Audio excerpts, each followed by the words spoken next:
তো নেতার পা আপনারা যারা চাটেন, আপনার নেতার পা চাটার আগে একবার ভাইবেন আপনারা কাদের পা চাটতেছেন। আবার যখন যদি আপনার হচ্ছে এই পা চাইটা কোনো লাভ নেই রে ভাই, এই পা চাইটা লাভ আছে? আপনি দেশে হচ্ছে পুলিশের দূর খাবেন, আপনাকে জনগণ পিটাবে, আপনাকে রাজনৈতিক দলগুলো আপনাকে দূরের উপরে রাখবে, আর আপনার নেতারা বিদেশে আরাম আয়েসের জীবন কাটাবে।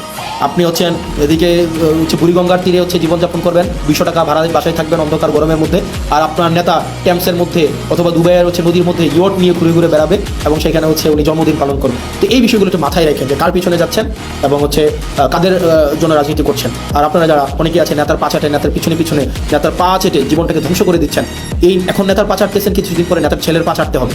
এখন পা চাটতেছেন নেতার পা চেটে কোনো লাভ হয় নাই, এরপরে চাটবে নেতার ছেলে। নেতার ছেলে সবসময় নেতাই হবে। আর দিন শেষে আপনারা যারা চাটার উপরে থাকেন, চাটাচাটি যাদের হচ্ছে কর্ম, চাটাচাটি যাদের হচ্ছে জীবিকা, চাটাচাটি ছাড়া যাদের মনস্তত্ত্বের মধ্যে স্বাধীনতা নাই, যারা মানসিকভাবে স্বাধীন না, যারা মানসিকভাবে হচ্ছে মানে চাটামিকে যারা জীবিকা হিসাবে নিয়েছেন, দিন শেষে আপনাদের চাটতেই হবে। এখন কিছু আগে চেটেছেন নেতার বাবাকে, এখন চাটতেছেন নেতাকে, কিছুদিন পরে চাটবেন নেতার ছেলেকে। এটাই হচ্ছে আপনাদের নিয়তি। যদি এটা না করতে চান, স্বনির্ভর হতে চান, সত্যকে সত্য বলতে চান, মিথ্যাকে প্রকাশ করতে চান, তাহলে সব চাটাচাটি বাদ দেন।